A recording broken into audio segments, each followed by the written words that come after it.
Buenos días, buenas tardes desde Madrid, España. Mi nombre es Enrique de la Torre, soy psicólogo y psicoanalista y trabajo aquí en Madrid, en España. Desarrollo mi trabajo en el campo infantil y en el de adultos. Primero, ante todo, quería agradecer a CEUPE la invitación para la realización de este acto y a ustedes por su presencia, pese al momento dramático que estamos viviendo en todo el mundo por la pandemia del COVID-19. Como saben, creo que les ha llegado la notificación de este acto y del título. Les propongo hacer una travesía por la pareja y sus vicisitudes, sobre todo en el campo de la violencia, y para desembocar finalmente en la violencia de género. Al final de la exposición habrá un espacio de tiempo para que puedan plantear las preguntas y pueda ir contestando a sus inquietudes o a las cosas que les vayan surgiendo.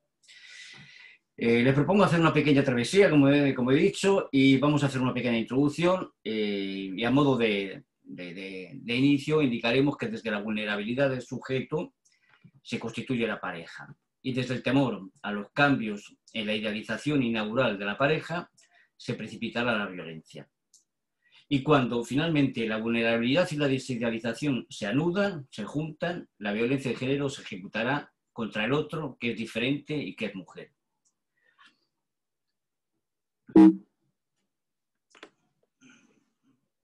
Vamos a ver. Bueno, comencemos. Los parámetros que definen una pareja tienen un registro en el mundo psíquico que viene de lo infantil, donde se incorpora el modelo del objeto pareja. Este modelo de pareja es una construcción que se arma por tres representaciones. La primera de ellas proviene de la inervidad del sujeto infantil en relación con el objeto amparador, que en primer lugar es la madre, y que constituye una estructura relacional originaria. La segunda es la que proviene de una representación de un padre y una madre donde el niño pequeño, tiene una posición de exclusión. Y la tercera es una representación social, que equivale a un contexto extrafamiliar que incluye a los padres y al niño, componiendo un código y señales que sostienen a la estructura familiar. Estas tres representaciones son las que permiten la creación de un objeto que se llama pareja, siendo la conjugación de ambas, es decir, la articulación del objeto pareja de cada uno de los miembros, la que finalmente construye el objeto como tal.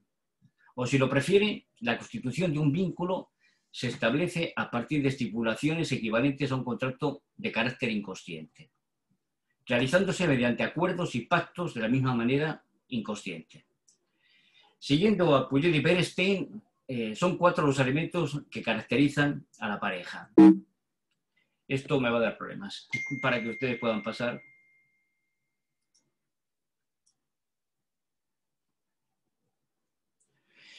Los elementos que caracterizan a la pareja según Puget y Bernstein son varios y lo voy a comentar a continuación. El primero de ellos es la cotidianidad.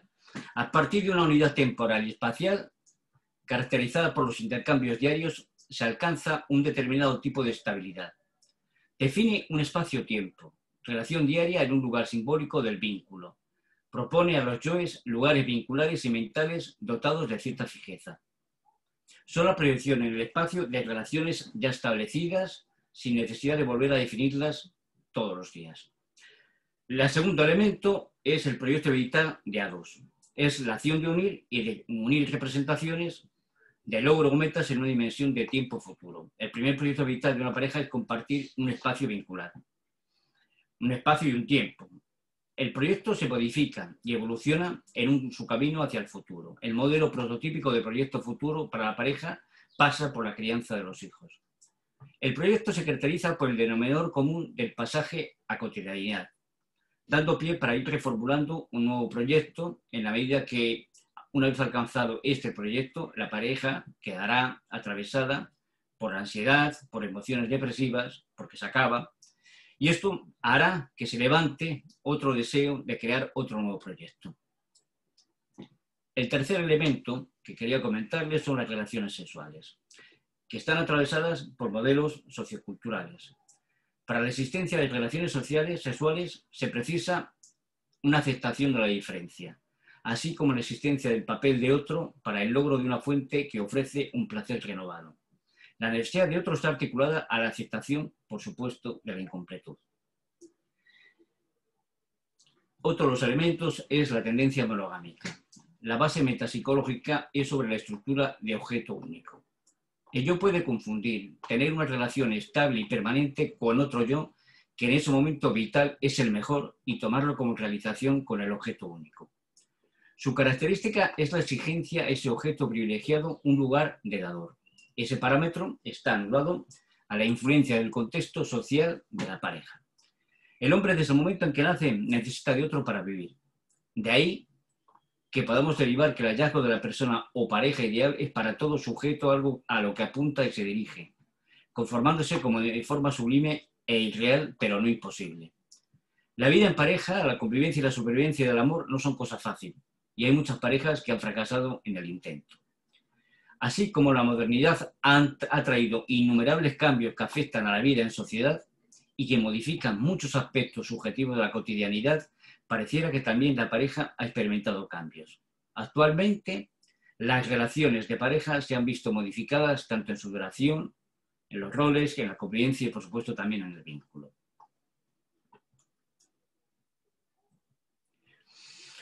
Introduzcamos el vínculo como fundante de la pareja. Gordon y Edelman conciben al vínculo como algo fundante en la relación de pareja. El grupo familiar es el primer grupo que otorga identidad y articula la estructura de personalidad de todo sujeto. Se trata de la primera gran marca. Los padres ejercen la llamada violencia primaria, que es una violencia estructurante y necesaria además para la constitución del psiquismo, que definen al sujeto, pero que también cómo es el mundo en el que van a insertarse los niños, los hijos.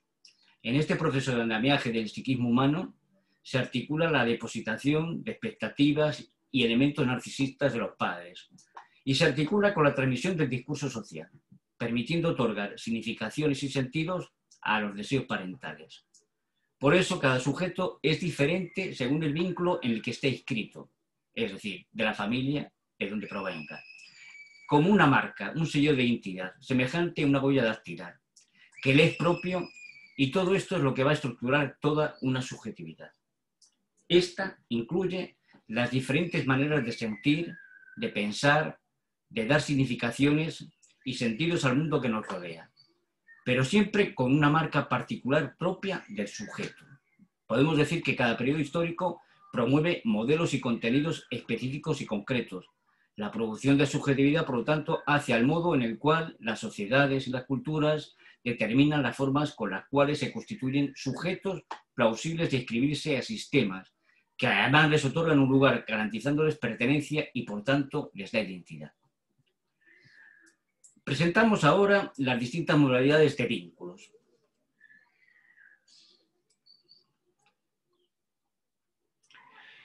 El primer vínculo que quería presentarles es el vínculo de sangre y alianza, que son aquellas relaciones donde la transmisión opera a través del hecho biológico y liga a la madre y al padre con los hijos o a los hermanos entre sí.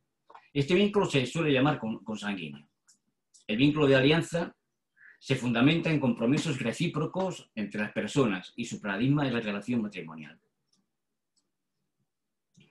Siguiente vínculo que quiero comentarles es el vínculo que se llama vínculo adherido y buscador de adherencia. En él predominan fantasías y emociones relacionadas con el medio de quedar aislado ante la amenaza de separación o de pérdida del otro. Los yoes creen una estructura donde se sienten sumergidos en la soledad objetal, de la cual se defienden y cuya producción es un vínculo dual. Vínculo adhesivo es un término facilitado por la idea de que es a través de la fantasía y contacto de piel con piel, como si estuvieran envueltos por una sola. El tercer tipo, modalidad de vínculo, es el de posesión, poseído y posesivo. Predomina el contacto corporal y concreto. Se expresa la necesidad de disminuir la separatividad de los dos sujetos y contrarrestar las ansiedades relacionadas con el reconocimiento de las diferencias. Es la precipitación de fuertes sentimientos de persecución. Predominan los celos posesivos. Se denominan como vínculo celógeno, celoso, adherido a una permanente y crónica desconfianza. Otro tipo de modalidad de vínculo es el de control. Binomio, controlado y controlador. Se asemeja al vínculo que anteriormente he comentado, pero con una mayor tolerancia a la diferencia entre yoes. Se parte del presupuesto de que ambos yoes en el vínculo deben ocupar sistemáticamente los mismos lugares. Y por último, comentaré la modalidad última, que es el vínculo amoroso. Se trata del vínculo de querer o ser querido. Se refiere a la aceptación plena de la inclusión en lo que se ha llamado parámetros definitorios de la pareja. Ambos yoes se aceptan y se necesitan para compartir un espacio en común, pero dejando lugar a la diferencia. Las dos bases sobre las cuales se sustenta una posible relación de pareja están anudadas a la vulnerabilidad, esto es, a la tendencia del ser humano hacia la mortalidad y la indefensión del ser humano cuando nace. Esta produce una marca para siempre, derivándose en la dependencia de los vínculos. De ahí que la presencia del otro quedará atravesada por la idealización. Y será por lo mismo que el niño construye, arma la existencia de un otro que será fundamental para su vida inicial. Por el contrario, su ausencia tendrá consecuencias, cuando menos, como por ejemplo el dolor a la soledad. La pareja en nuestra cultura se articula a partir del hecho inaugural de lo que se denomina el enamoramiento. Freud anuda el término de enamoramiento y de narcisismo. Amamos al objeto a causa de las perfecciones a que hemos aspirado para nuestro propio yo y que procuramos por este rodeo para satisfacción de nuestro narcisismo. La elección de objeto amoroso, por lo tanto, estará guiada por una idealización. Hay que implementar que esta es un mecanismo que conlleva un potencial de violencia, en tanto existe la posibilidad de que pierda la idealización, de que se pierda, de que se vaya, y por tanto que desemboque en desilusión y frustración. Es por esta cuestión que existen los discursos de que alguien se ha equivocado en su elección, o incluso que ha sido engañado, o que no era lo que en principio se prometía, apuntando justamente a esta dualidad que siempre van juntas, ilusión, desilusión, convocando a la frustración y por tanto el más allá de la violencia.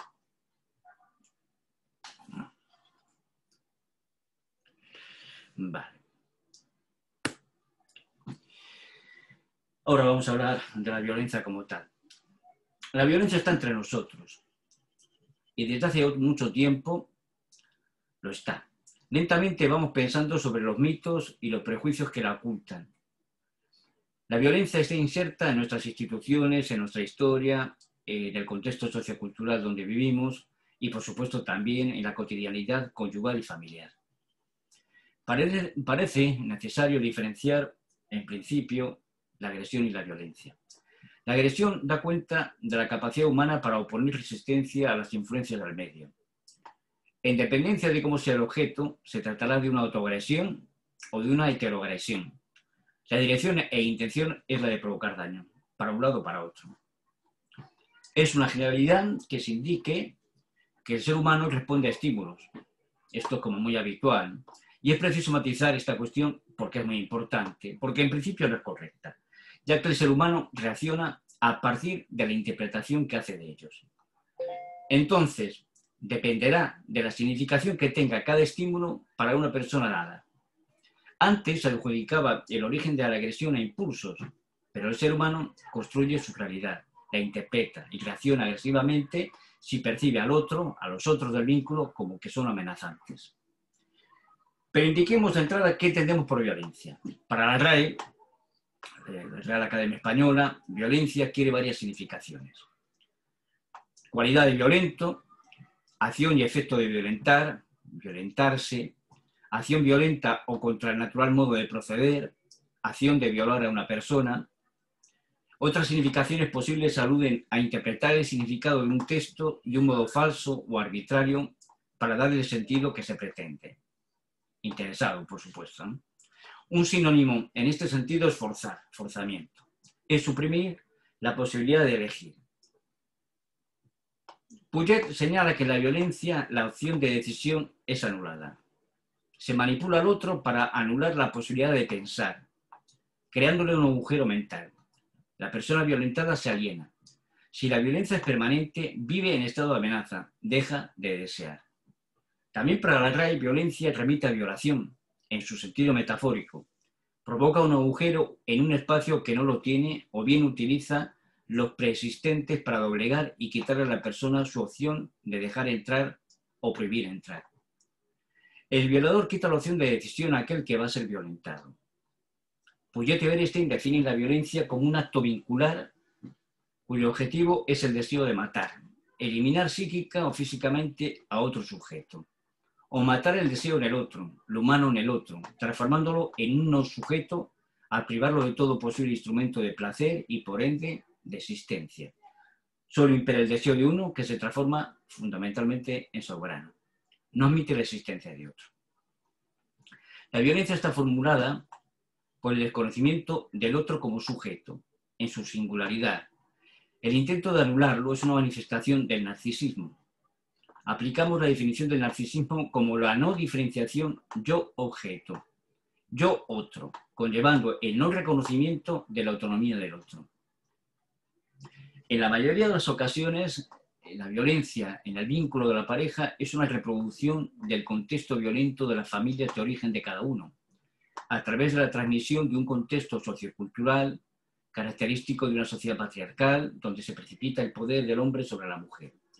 También de los padres hacia sus hijos, anulando pues un eje de creencias que se transcriben produciendo eficacia. Las instituciones no se quedan fuera del poder vertical y de obediencia. El poder justifica en su discurso la violencia articulándolo a un supuesto bien superior. Se legitima institucionalmente la violencia de una forma impune. Incluso se produce cuando aquellas personas que están sometidas a violencia recurren a aquellos que deberían protegerlos, a instituciones como la policía, las autoridades, los juzgados, el contexto familiar ampliado, en el mundo laboral, produciéndose de nuevo otra victimización que, como ya ustedes saben, se ciña a la definición de victimización secundaria. La violencia en la pareja se trata de una forma de ejercicio de poder, de un abuso de poder, mediante el empleo de la fuerza física, psicológica, política, económica, porta una simetría, uno arriba y otro abajo. Hace similitud a las clases sociales o a la figura del amo y esclavo elaborada por Hegel.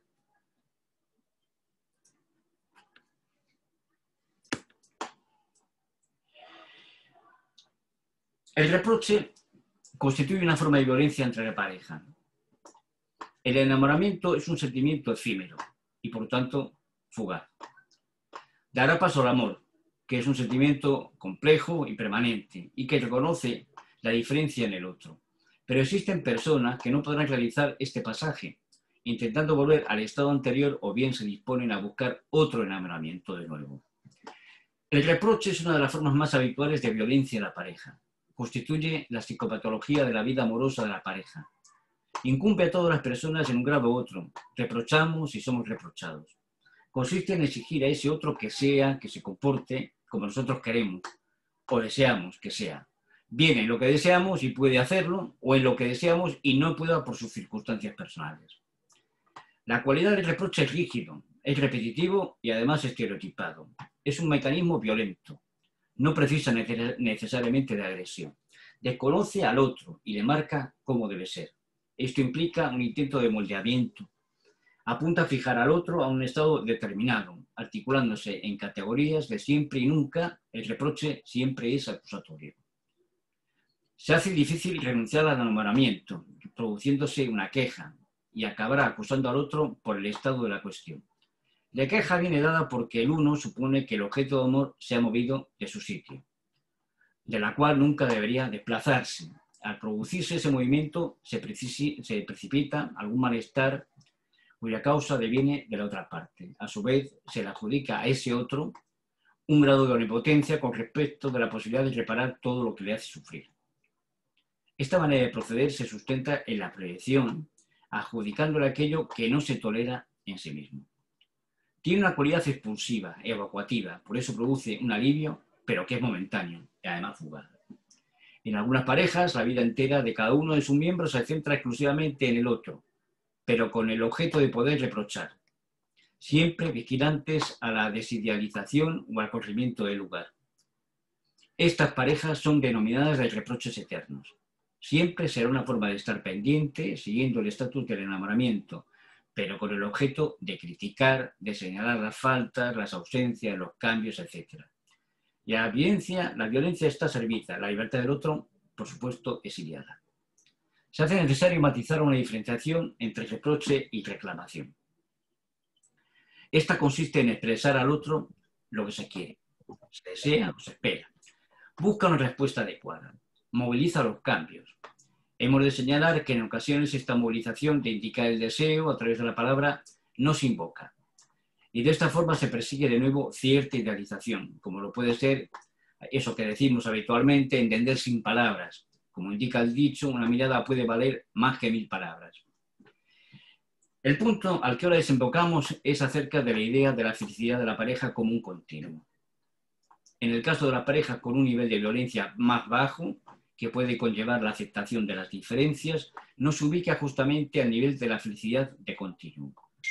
Es la resistencia, la no renuncia a soltar la idealización de la felicidad como un continuo en la que precipita la patología y la violencia en la pareja. El autoritarismo en la pareja está emparentado con el narcisismo y la violencia, ubicándose en el ejercicio del poder. Como oposición a este autoritarismo, puede precipitarse la queja para contrarrestarlo. Es un modo de oponerse contra violencia que algunas personas ponen en juego por la dificultad de encontrar formas alternativas para modificar o librarse de condiciones de vida opresivas y represivas. Por ejemplo, podemos pensar justamente en las mujeres y en los ancianos. La queja se establece, pues, como expresión de malestar, del reproche y del reclamo. Y de la violencia de género a la violencia, de la violencia a la violencia de género, será lo que abordemos en este momento, ¿no? En este apartado incluiremos el intento de abordaje terapéutico también con mujeres víctimas de la violencia de género. En el contexto de la mujer víctima de la violencia de género, enumeramos dos momentos. Uno, primero, previo, que contextualiza, espacio común para todas ellas, y el momento segundo, donde ya se da la especificidad de cada una de ellas. Esto es importante para el abordaje de una posible terapia. Tener en cuenta el contexto general y lo concreto que particulariza cada una de ellas a través de su discurso, perteneciente al propio tratamiento terapéutico y que está asociado a una demanda de intervención psicológica por el ejercicio de la violencia contra un sujeto que es una mujer.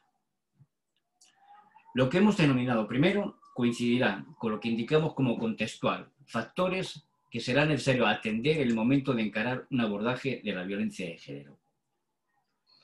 Como principios para la intervención, señalamos el planteamiento específico, la particularidad de cada mujer, una a una, la fase del proceso en la que se está transitando, el grado de conciencia del problema y las variadas y múltiples circunstancias que han participado en ubicarla en el punto en el que se encuentra en ese momento.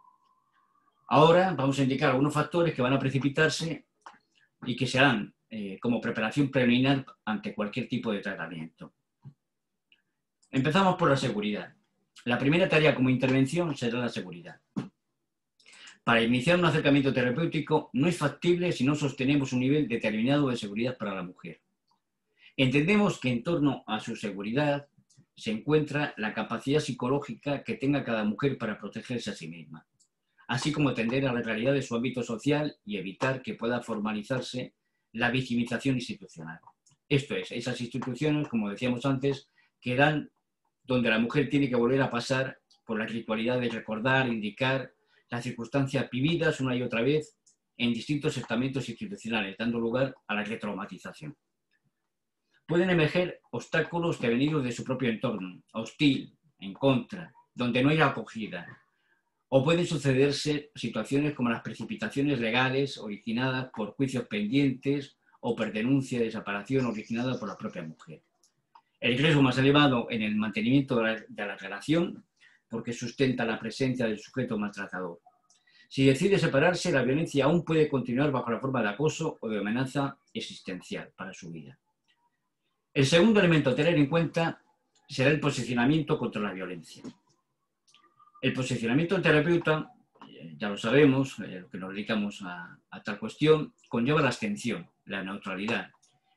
Y no hay que confundirla o ubicarla en el mismo lugar que la neutralidad moral. Para poder trabajar con una demandante de intervención psicológica en violencia de género exige un posicionamiento moral, una actitud moral de compromiso. Ella tiene que saber que estamos de su lado, que no está sola, porque reconocemos la experiencia traumática que ha pasado o está viviendo. Sabemos que la violencia, en última instancia, que se ejerce sobre la mujer está relacionada con el deseo de matarla, al menos como sujeto de deseo. Y si nosotros vamos a intervenir en algo, será a ese nivel, sostener a esa mujer como deseante. Tercer elemento a tener en cuenta será el desvelar la violencia. Uno de los propósitos terapéuticos es desvelar la violencia con las propias mujeres maltratadas para ayudarlas en su recuperación. Esto es, permitir que aquello que no se ve sea visible justamente para la mujer. La subjetividad no siempre va a coincidir con la realidad objetiva de sus relaciones de pareja. Los resultados de los datos estadísticos presentan una contradicción con las manifestaciones de las mujeres. Los datos proporcionan la información de que un gran porcentaje de mujeres que son maltratadas no se adscriben a sí mismas como tales. No se encuentran que son maltratadas. Se precipita, pues, que quedan veladas para ellas las diversas formas de violencia, ya sean humillaciones, desprecio, control, agresión física o sexual. Parecen no saberlo, sintiendo como normalidad los compromisos que viven. Es esto lo que tenemos que desvelar, primero para ellas y después, o a la vez, para el mundo social. Este desvelamiento ayudará a que se inicie un proceso, el de volver a encontrarse como sujeto, porque parte de su historia se hace visible. Le ayudará a replantearse cosas porque ya se puede ver en el mundo.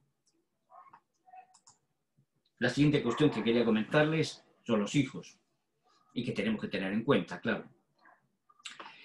Reconocimiento del posicionamiento y lugar de los hijos, bien porque han sufrido maltrato físico, psicológico, directamente, o bien por ser testigos de la violencia hacia su madre.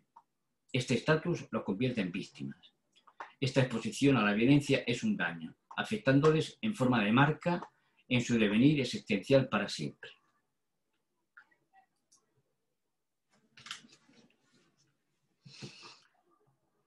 Y ahora es el momento de lo que hemos denominado momento segundo. Abordaje terapéutico y que está relacionado con la mujer como sujeto y anudados a la violencia.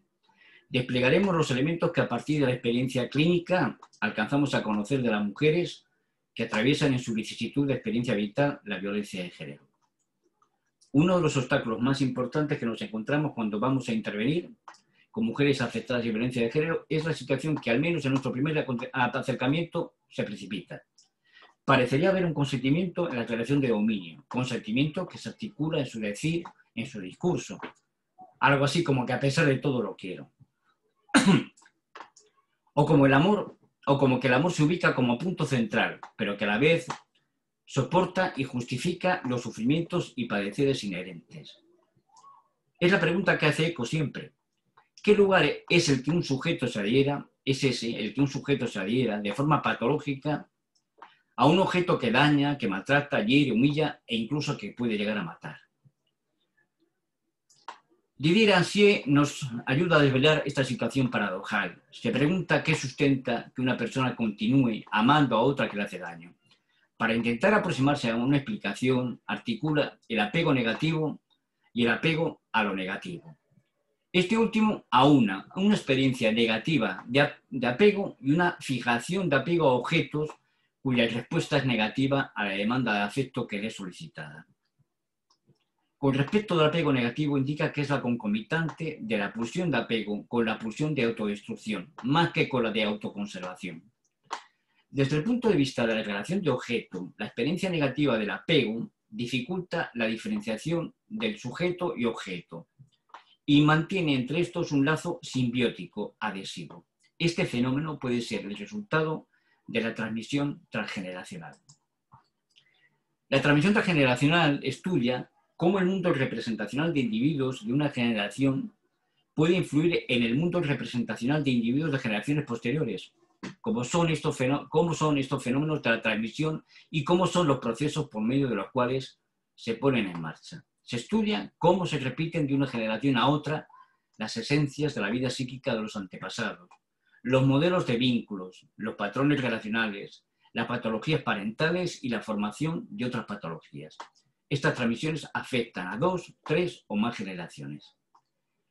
Aunque la relación no es gratificante, es más aceptable, tolerable en última instancia. Aceptar una relación dolorosa, pero que mantiene la condición de existir, de estar viva, afirmando así la compulsión a la repetición. También nos topamos con elementos presentes en mujeres que permanecen en relaciones de violencia. Son las historias de abuso infantil, abuso sexual, castigo físico. Familia de origen con roles de género estereotipados y rígidos. Padre autoritario o maltratador de la madre. Dificultades en la resolución del vínculo con la madre. Ideales del yo femenino. Inscripción en la subjetividad del estatuto subordinado de las mujeres. El componente de modelo tradicional es la descripción de las familias de origen. De este modelo se derivan el estereotipo tanto de masculinidad como de feminidad y a su vez los lugares con sus funciones de padre y madre que se mantiene de forma rígida. En algunas familias los roles femeninos están muy delimitados, subrayando tanto la subordinación como la autopostergación. La función del padre está marcada por las disciplinas, es distante o ausente de los cuidados hacia los hijos, además de una distancia emocional con respecto de los mismos. El padre autoritario y maltratante de la madre coloca a sus hijas como testigos, donde la escena y los modelos quedan como marca en la subjetividad de las mismas, donde resalta importancia la pasividad y el sometimiento ante la violencia. La identificación con la madre, en su búsqueda y encuentro de la feminidad, continuaría su trabajo posterior formalizando la vía para la fijación de una relación de abuso. Indicaremos a la relación de las madres con las hijas como un aporte fundamental para entender la conformación de la subjetividad de las mujeres. Por ejemplo, existe una tendencia de las madres a identificarse con sus hijas, pero en cambio alientan la separación con sus hijos varones. La consecuencia que se deriva es que las niñas tienen temor a separarse de sus madres, tratando de sostener la relación con ellas mediante la obediencia y, por tanto, la negación de ellas mismas. Otro elemento entre ellas es la fusión y la continuidad, a expensas de la individualidad y de la independencia, proporcionando un terreno fértil para el sometimiento. También incluiremos el miedo a perder el amor de su madre, y que a su vez es su semejante de género. Queda anudada y por tanto sometida a su primera relación con ella, de obediencia y autonegación. La feminidad de la hija acabará devaluándose. Las mujeres psicoanalistas denuncian la existencia de ideales femeninos que funcionan como organizadores intrapsíquicos de la feminidad. Estos organizadores nacen a partir de una compleja articulación entre las representaciones sociales acerca de los géneros, la moral y normas que los legislan y rigen, y la trama vincular e intrasubjetiva en la que la niña va conformando su vida, su existencia. Estos ideales y su transmisión están determinados por los fantasmas de género de los padres. Sus contenidos son conscientes e inconscientes acerca de la masculinidad y de la feminidad. Esto nace con algunas experiencias en terapia. Es relativamente frecuente, habitual, encontrar que el sufrimiento pueda armarse como ideal que haga marca para la aceptación de situaciones que son dañinas, objetivables en sentido técnico. Hay mujeres en las que su discurso sostiene que me quedo por mis hijos, o no puedo abandonar a mi esposo, él me necesita, cuando no estoy es como un niño. Y es entonces cuando el ideal se hace oír llamando a la mujer a la realización de cuidados maternales y sus fenómenos asociados. Por ejemplo, la abnegación, el sacrificio, el cuidado por el otro, como una madre no hay nada, o esto solo lo hace una madre. Aquí se empieza a vislumbrar la dificultad para la mujer en aceptar la realidad, la otra, y renunciar a los ideales de familia que la han construido y armado en su existencia. El destino es su conflicto, al menos moral. Se trata de mujeres en las que su subjetividad está estructurada bajo la égida del sacrificio hacia los otros, derivándose una gratificación narcisista a través de la ayuda y disposición hacia los otros. Bueno, pues hasta aquí he llegado. Hay mucho más de lo que podríamos hablar. Les agradezco enormemente la atención que han prestado y espero que, al menos en algunas cosas, les haya interesado el tema que he querido exponerles. Muchas gracias por vuestra atención y, por supuesto, si tenéis preguntas, estoy dispuesto a intentar responderlas, claro que sí.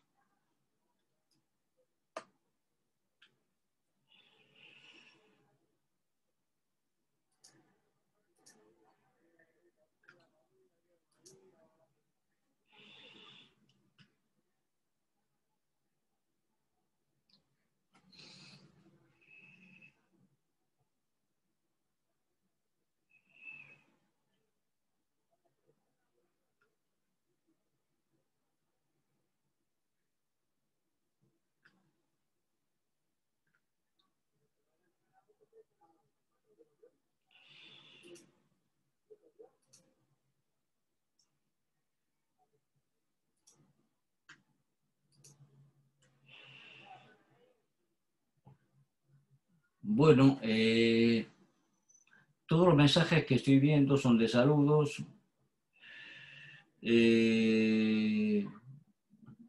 No hay ninguna pregunta. Parece que todo está muy claro, o no les ha interesado, o les ha interesado poco, o nada, ¿no? Demasiado complejo, dice Edgardo, ¿no? Bueno, las cosas no son fáciles, ¿no? Es decir, esto es cierto, ¿no? Lo he intentado hacer lo más claro posible, lo he intentado resumir, o muy resumidamente podríamos decir de lo que se trata en la violencia es de un narcisismo que está muy mal elaborado por parte del hombre y de una gratificación para la mujer en la violencia de género que tiene que ver con una asunción de valores socioculturales que se han hecho propios y que justamente le cuesta renunciar a ellos. Es la realidad que han estado viviendo y la realidad que han estado viviendo cotidianamente y en la que se instalan y donde es justamente lo que no les permite ver la otra realidad, que es justamente que se han unido a un sujeto que les hace más mal que bien. Bueno, es lo que he intentado decir con todo esto. Es más complejo todo esto porque se trata de un largo recorrido donde las relaciones primigenias del niño, de los niños en general con sus madres, son tremendamente importantes. Si no hay una buena separación de la madre, esto va a arrastrarse durante toda la vida y en el momento de elegir, de hacer una elección de objeto, elección de pareja, va a tender a esa conservación del sujeto y objeto, de no separación, que es justamente lo que va a proporcionar que cuando uno de ellos, el objeto en este caso la mujer, se mueva de la desidealización, pueda provocar algo que tenga que ver con la violencia. Por supuesto, esto sin que se convoque de la violencia directamente o en grado peligroso, digamos, va a provocar una violencia entre ambos sujetos, porque la mujer puede pasar lo mismo, si la mujer está con una idealización determinada y el hombre se ha movido de ese sitio, va a pasar también a un reproche, como hemos dicho en la primera parte, ¿no?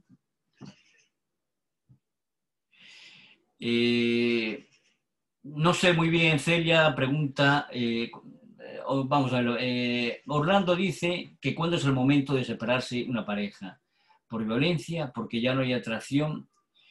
Yo creo que lo que una pareja puede sentir muchas cosas, que las cosas ya no van bien, y tienen la oportunidad de darse un espacio de preguntarse por qué no van bien, antes de tomar una determinación, ¿no? Pueden hacer cada uno su trabajo psíquico, acudiendo a un terapeuta o sin acudir a un terapeuta, dependiendo de la capacidad que tenga cada uno, ¿no? Y pueden tener efectos positivos en la reordenación de la pareja, ¿no? Que como hemos dicho tiene que ver con la aceptación de las diferencias, la aceptación de que el otro es el otro y que siempre va a haber una distancia entre el sujeto y el objeto, nada más una distancia sana. Pero, claro, si esto no se elabora, no se trabaja entre los miembros de la pareja, las cosas como pueden ustedes suponer no van a ir a mejor, van a ir a peor.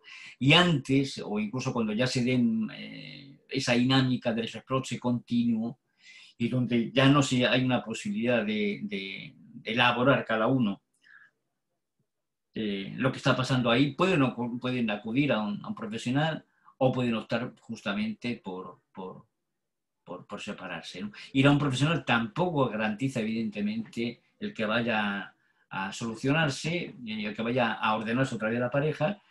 Muchas veces las parejas vienen a terapia para poder separarse, no para reordenar sus cosas, sino para poder separarse porque les cuesta, no saben cómo hacerlo después de no sé cuántos años y porque se ven abocados a un futuro incierto y problemático.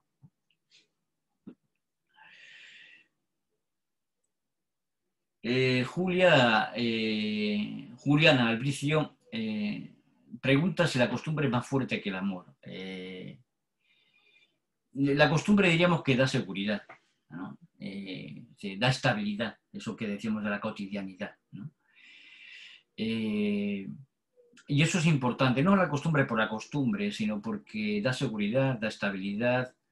Hay un objeto sobre que lo tenemos ahí que depende del vínculo que tengamos con él, puede dar protección. En última instancia podemos decir, no estamos solos, ¿no? Que es algo importante para lo que hemos estado viendo, ¿no? Y en ese sentido puede ser más potente que el amor, en lo que estoy diciendo. No la costumbre como tal, sino que la estabilidad, la seguridad, el tener un objeto que puede calmar, que puede incluso darnos la ilusión o dar la ilusión a algún sujeto de que el otro es igual que él, que está hacen esa unión simbiótica, ¿no? Digamos, ¿no? Entonces la costumbre, evidentemente, es algo como mucho más retrógrado, mucho más regresivo que el amor. Porque el amor implica una diferencia. Para llegar al amor hay que pasar por un tramo importante de elaboración de muchas cosas, eso es cierto. Bueno, no sé si he respondido a las preguntas.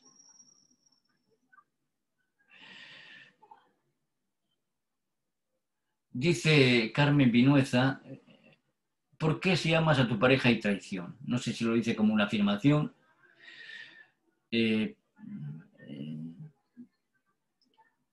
¿Hay traición en qué? No entiendo muy bien la pregunta, ¿no?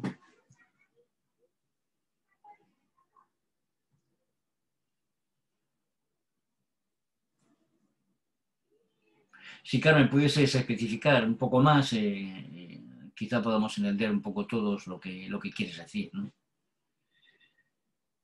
Si amas a tu pareja, si hay traición con otras personas. Hay un compromiso, ¿no? Evidentemente, si te refieres a que hay una infidelidad, si te refieres a eso, ciertamente depende de cómo estén estructuradas, qué tipo de vínculo tenga la pareja. No, es decir, ahora se dice, por ejemplo, por lo menos en determinados ambientes sociales, hay algo que se dice de parejas abiertas, parejas que admiten a la existencia de terceros, ¿no? Es decir, hay vínculos diferentes que la modernidad ha traído, ¿no? Eh, y en ese sentido no es una traición, por ejemplo, que está dentro del vínculo que se establece, ¿no? Si te refieres a la infidelidad porque el vínculo que se establece es de objeto único, ¿no? Monogámico, como decíamos, ¿no? Pues efectivamente el otro lo va a tomar como una traición, claro, justamente. Lo va a tomar como una traición porque hay algo que se rompe ahí. El objeto único deja de existir, obviamente, y entonces es problemático, aparecen los problemas, claro está, ¿no? Los problemas, no porque el que lo haya hecho, el que traicione sea lo peor del mundo, sino porque ha roto justamente el vínculo o una parte del vínculo que al parecer se urdía entre ambos, ¿no? Entre ambas personas y que construían el objeto pareja o se constituían como vínculo que tenían entre ellos dos. Entonces, el que hace eso ha roto ese vínculo, se rompe, y entonces, pues evidentemente, lo que viene a partir de ahí, pues no es fácil, ¿no? Sí, la codependencia, Celia Juliana Albricio dice que si la codependencia emocional refuerza la violencia, sin duda alguna, claro. Es decir, el que un sujeto siga siendo un sujeto, es decir, que no se deje invadir por el otro, por el campo del otro, es decir, que sepa entrar y salir, ¿no? Una forma de las diferencias que hemos dicho, digamos, es conveniente para mantener su estatus de sujeto y no su codependencia. Entonces, la codependencia emocional sí que va a empujar, porque en algún momento se puede mover eso, se puede mover porque uno evoluciona, el otro no evoluciona de la misma manera, porque estamos sometidos a cambios permanentes en nuestras vidas, ¿no? Y entonces a partir de ahí se rompe también el vínculo de codependencia que que lo hemos indicado de alguna forma anteriormente también, ¿no? Orlando dice, pregunta, ¿qué diferencias hay entre las parejas antiguas a las nuevas, ¿no?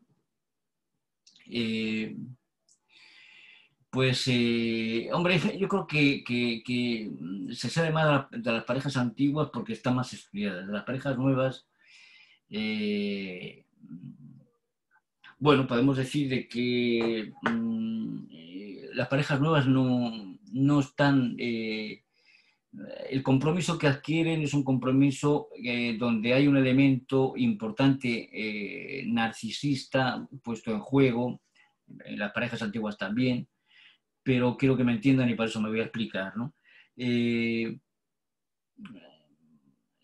Las parejas nuevas no van a renunciar fácilmente, por ejemplo, las parejas nuevas no van a renunciar, no tienen por qué renunciar, ¿no? Evidentemente, no estoy diciendo que lo tengan que hacer, a su vida profesional o incluso a su vida de ocio. No van a renunciar, no quiere decir que se establecen acuerdos, vínculos de pareja donde cada uno de ellos mantiene sus amistades, sus opciones laborales. Eso ha cambiado de una forma muy importante con respecto de generaciones anteriores, ¿no? Y eso las hace diferentes, también diferentes para una cosa. Los estudios, por ejemplo, hay estudios del mundo occidental, sobre todo, claro, Estados Unidos, Australia, en Europa también, donde hay algo que es curioso y es importante, porque viene a decir de que la tendencia de las parejas jóvenes es a no tener hijos, por ejemplo, ¿no? ¿Qué significa eso?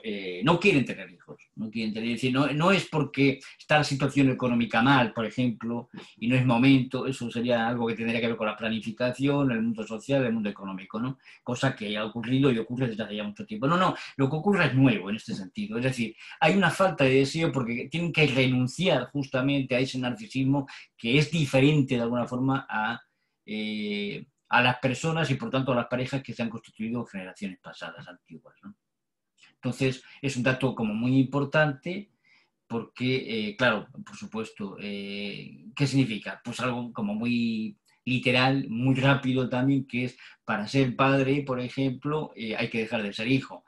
Y esto, las generaciones actuales, las adolescencias son muy largas, tremendamente largas, ¿no? Significa que, por ejemplo, no sé lo que ocurre exactamente, eh, en lo que ocurre exactamente en otros países, pero también ocurre de la misma forma. Aquí en España, por ejemplo, y en el mundo europeo, se está dando que los adolescentes se hacen muy largos porque tarda mucho tiempo en salir de su casa, muchísimo tiempo. Tenemos gente de 35 años que vive en su casa todavía, de que puede tener pareja, pero no han conformado una vida en común, o no tienen pareja, pero no quieren irse porque tienen que renunciar a una serie de beneficios claros, ¿no? Bueno, todo esto significa que el medio social es distinto y las parejas que se conforman son distintas. Es decir, estamos en un mundo, como decía en algún momento, del posmodernismo y esto marca de una manera muy importante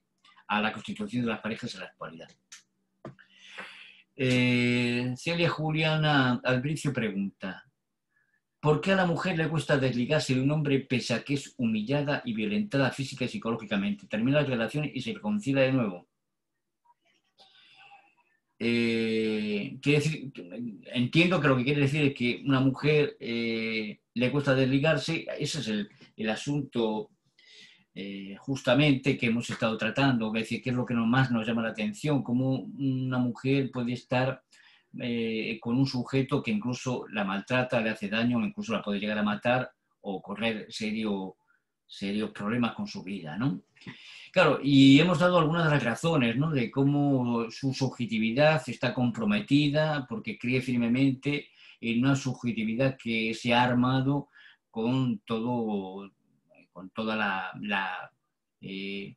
digo, transmisión generacional que le han hecho sus padres, que le ha hecho la sociedad también, y entonces llega a creer y estar en situaciones de que está con los hijos, que es muy importante que tengan un padre, que el hombre no va a saber hacer nada sin ella, o incluso esto, ¿no? De que si le hace daño es porque además se lo dice así, porque él la quiere mucho, no hay ninguna mujer como ella, le dice el hombre, ¿no?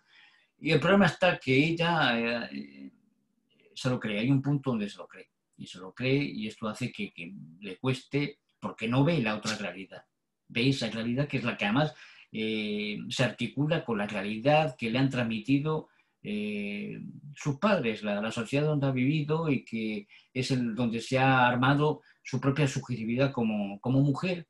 Como mujer. Entonces esa es la dificultad para poder separarse. Si usted dice o tú dices que después termina la relación y se reconcilia de nuevo, pues evidentemente esto puede suceder. Sí, sí, puede suceder, claro que puede suceder, ¿no?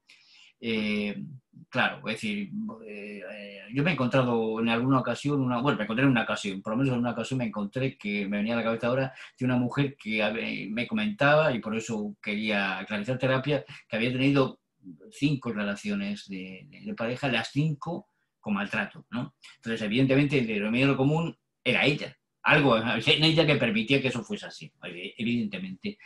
No porque ella tenga la culpa, no estoy diciendo eso ni por asomo, claro, ¿no? Sino porque ella articulaba cosas suficientes como para poder quedarse ahí porque afectaban a su subjetividad. Este es el asunto. Y esto es un poco el trabajo que tenemos que hacer como terapeutas con las mujeres que están en ese lugar, ¿no?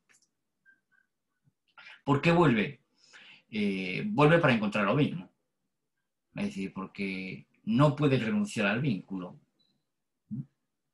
Porque quizá ella siga pensando que la quiere, o porque su subjetividad sigue diciendo de que tiene que atender a esa persona porque no sabe hacer esa persona nada sin ella, y está cumpliendo ese mandato ideal ante el cual se somete.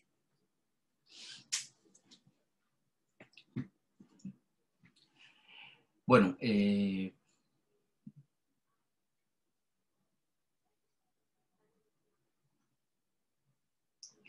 ha sido un placer para mí también. Y bueno, espero encontrarles en otro momento o en otro lugar. Y que bueno, ánimo para todos para poder hacer un, un algo con este virus que no nos deja vivir demasiado. Un saludo. Ah, eh, pregunta random, ¿no? Si las parejas del mismo sexo presentan violencia o si hay amor. Sí, sí, la violencia se da también, ¿no? Si hay amor en las parejas del mismo sexo, quieres decir. No entiendo muy bien, Orlando, lo que quieres decir ahí, ¿no? Pero las parejas del mismo sexo también presentan violencia, por supuesto que sí, sí, sí. La violencia no es propia de las parejas, por ejemplo, heterosexuales, no. La violencia, como decíamos, es algo que está entre nosotros, está, es decir, participa de la vida constantemente, ¿no? No sé muy bien lo que quiere decir o si hay amor. Se aman de verdad, porque no se van a amar. Es decir, la elección homosexual es tan lícita como la elección heterosexual. Es decir, es tan patológica. Si hay una patología en la relación homosexual, también la hay en la heterosexual. Es una opción diferente, simplemente, ¿no? Se aman de verdad. Lo mismo podríamos decir que si se aman de verdad el hombre y la mujer. Se pueden amar. También se pueden amar dos hombres o se pueden amar dos mujeres. Sí, ¿por qué no?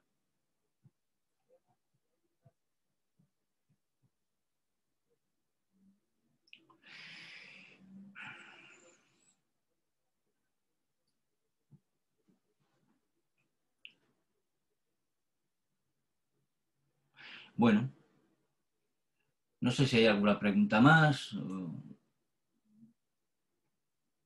o lo cerramos por aquí.